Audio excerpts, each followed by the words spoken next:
आप सबको जय मसीह की। आज का वचन उत्पत्ति अध्याय 35।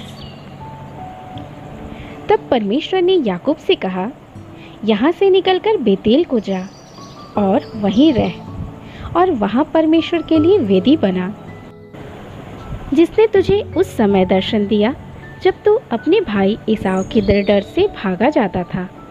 तब याकूब ने अपने घर आने से और उन सब से भी जो उसके संग थे कहा, तुम्हारे बीच में जो पराये देवता हैं उन्हें निकाल फेंको और अपने अपने को शुद्ध करो और अपने वस्त्र बदल डालो और आओ हम यहाँ से निकलकर बेतेल को जाएं।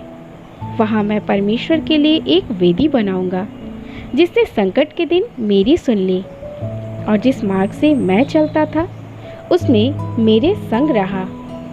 इसलिए जितने पराये देवता उसके पास थे और जितने कुंडल उनके कानों में थे, उन सबों को उन्होंने याकूब को दिया और उसने उनको उस बांज वृक्ष के नीचे जो शकेम के पास है गाड़ दिया। तब उन्होंने कूच किया और उनके चारों ओर के नगर निवासियों के मन में परमेश्वर की ओर से ऐसा भय समा गया कि उन्होंने याकूब के पुत्रों का पीछा न किया। याकूब उन सब समेत जो उसके संग थे कनान देश के लूज नगर को आया। वह नगर बेतेल भी कहलाता है। वहाँ उसने एक वेदी बनाई और उस स्थान का नाम एल बेतेल रखा, क्योंकि जब वह अपने भाई के डर से भागा जाता था तब परमेश्वर उस पर वहीं प्रकट हुआ था।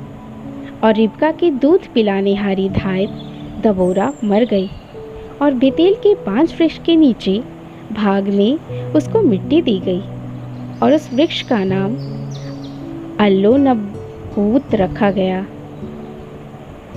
फिर याकूब के पद्मराम से आने के पश्चात परमेश्वर ने दूसरी बार उसको दर्शन देकर आशीष दी और परमेश्वर ने उससे कहा, अब तक तेरा नाम याकूब रहा है, अब आगे को तेरा नाम याकूब न रहेगा, तू इस्राएल कहलाएगा। इस प्रकार उसने उसका नाम इस्राएल रखा। फिर परमेश्वर ने उससे कहा, मैं सर्वशक्तिमान ईश्वर हूँ, तू फूले फले और बढ़े और तुझसे एक जाति वरन जातियों की एक मंडली भी उत्पन्न होगी और तेरे वंश में राजा उत्पन्न होंगे।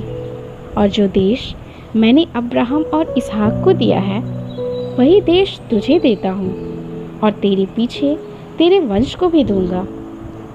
तब परमेश्वर उस स्थान में जहाँ उसने याकूब से बातें की उसके पास से ऊपर चढ़ गया। और जिस स्थान से परमेश्वर ने याकूब से बातें की वहाँ याकूब ने पत्थर का एक खंभा खड़ा किया और उस पर अर्घ देकर तेल डाल दिया। जहाँ परमेश्वर ने याकूब से बातें की उस स्थान का नाम उसने बेतेल रखा। फिर उन्होंने बेतेल से कूच किया और इप्राता थोड़ी ही दूर रह गया था कि राहेल को बच्चा जनने की बड़ी पीड़ा उठने लगी। तब उसको बड़ी बड़ी पीड़ा उठती थी। तब धाई ने उससे कहा, मत डर, अब की भी तेरा बेटा ही होगा। तब ऐसा हुआ कि वह मर गई और प्राण निकलते निकलते उसने उस बेटे का नाम बेनोनी रखा, पर उसके पिता ने उसका नाम बिन्यामीन रखा। यूं राहेल मर गई और इप्राता अर्थात बैतलहम के मार्ग में उसको मिट्टी दी गई। याकूब ने उसकी कब्र पर एक खंभा खड़ा किया। राहेल की कब्र का वह खंभा आज तक बना है। फिर इस्राएल ने कूच किया और एदेर नामक गुम्मट के आगे बढ़कर अपना तंबू खड़ा किया। जब इस्राएल उस देश में बसा था तब एक दिन ऐसा हुआ कि रूबेन ने जाकर अपने पिता की रखैली बिल्हा के साथ कुकर्म किया और यह बात इस्राएल को मालूम हो गई। याकूब के 12 पुत्र थे। उनमें से लिया के पुत्र ये थे, अर्थात याकूब का जेठा रूबेन, फिर शिमोन, लेवी, यहूदा, इस्साकार और जबूलून। और राहेल के पुत्र ये थे, अर्थात यूसुफ और बिन्यामीन। और राहेल की दासी बिल्हा के पुत्र ये थे, अर्थात दान और नप्ताली।